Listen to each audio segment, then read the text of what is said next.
Let's talk about what overly critical self-talk and microaggressions have in common.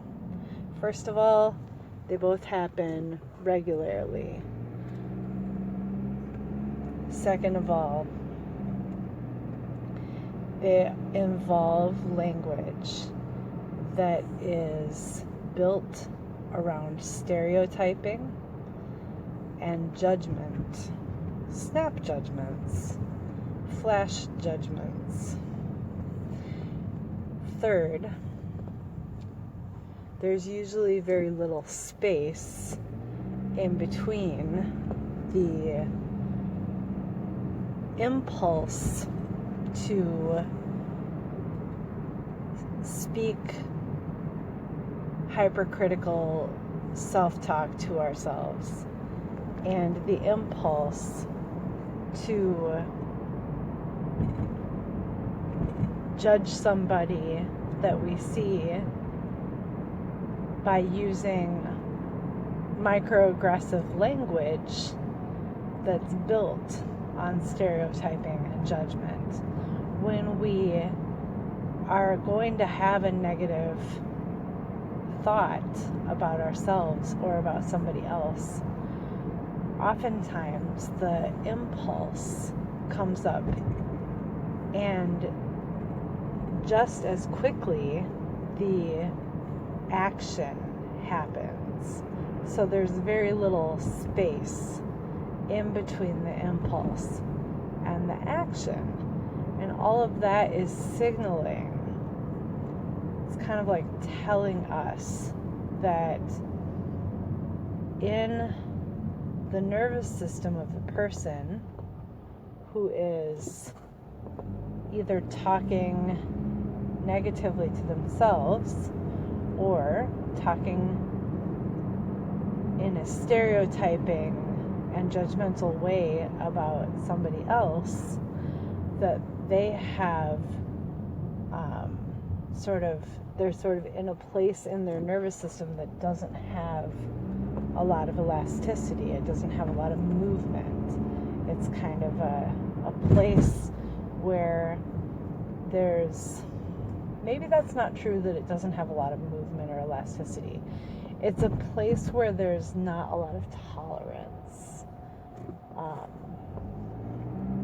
Because the impulse arises and then the action takes place without a pause to reflect on, what this impulse is, and a pause to reflect on what I want to do with that impulse.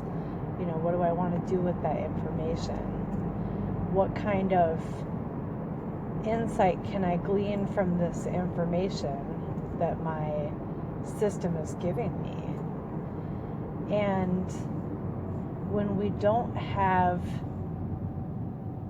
sort of the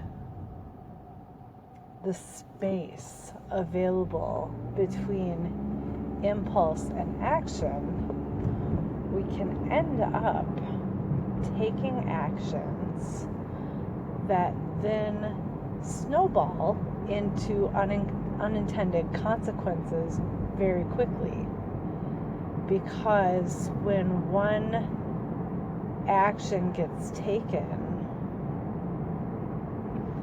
without a lot of thought, there's bound to be a reaction, and without that pattern changing, without space becoming available and a self-reflective nature being triggered for the person doing the acting, it can very easily happen that one microaggressive comment turns into another, and pretty soon you have full out attacking happening on somebody who's different than the person who's speaking. Or in the example of negative self-talk, when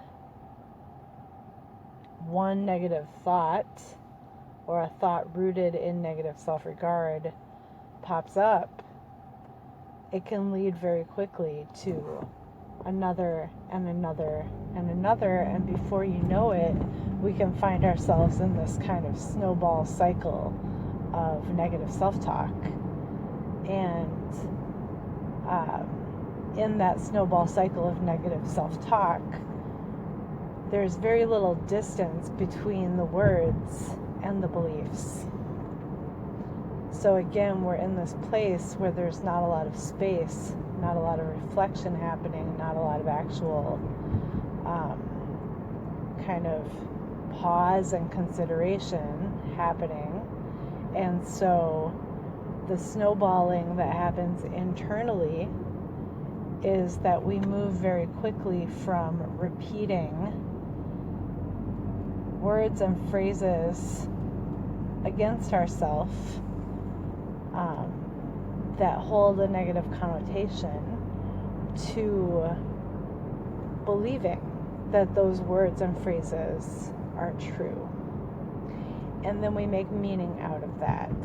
So in the case of microaggressions, we make meaning that the other person, in their essence, in their existence, is wrong or bad. And in the case of negative self-talk, we make the meaning that we are wrong or bad. So one of the reasons we need to practice interrupting these forms of violence is because practicing gives us some tools. And with those tools, we can create space in between our actions and our impulses. And, we can actually stop the snowballing of violence, internal and external. We can stop the violent snowballing of microaggressions and negative self-talk when we practice interrupting using some tools, like the tools that I offer in my guide, 10 Ways to Reclaim Self-Belonging. So a couple of the tools that are in my guide that we could use in these instances, one tool is observe yourself.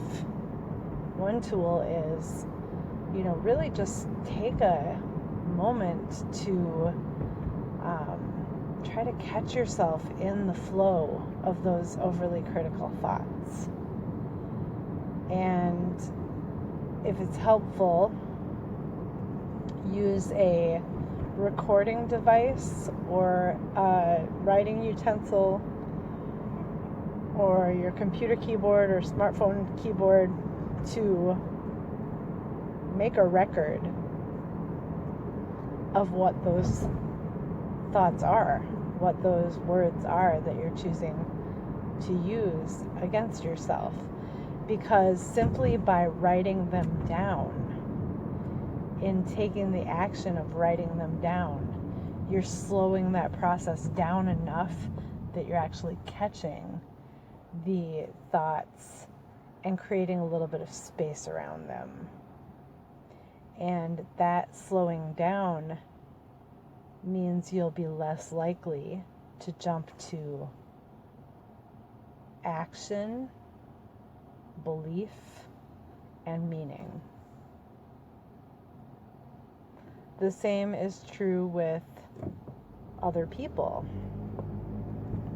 If you're finding that you're saying things that will be classified as microaggressions towards people who are different than yourself,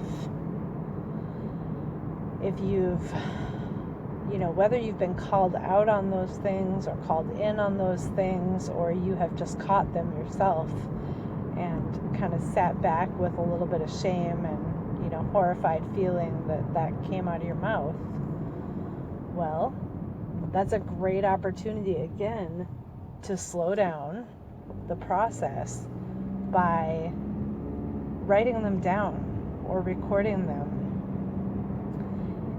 And I really urge you to record them in written form rather than verbal form, because the act of taking something that's in your mouth or in your mind and translating it to writing, pen and paper, or even to typing, causes you to have to slow down enough so that, again, it kind of encapsulates that moment in more space than it would otherwise have, allowing you to pause and to really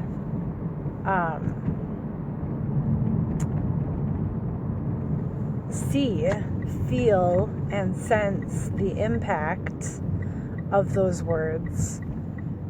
And that pause can carry you into a pause before action, before belief, and before meaning. So even if these words that you say to yourself or to other people are words that you've been saying for a long time, it doesn't matter if it's been years, it's still possible to change. It is still possible to interrupt that violence that you are doing against yourself or against somebody else and create a new pattern of communication, a new pattern of impulse, action, belief, and meaning. And that, as they say, is the whole word.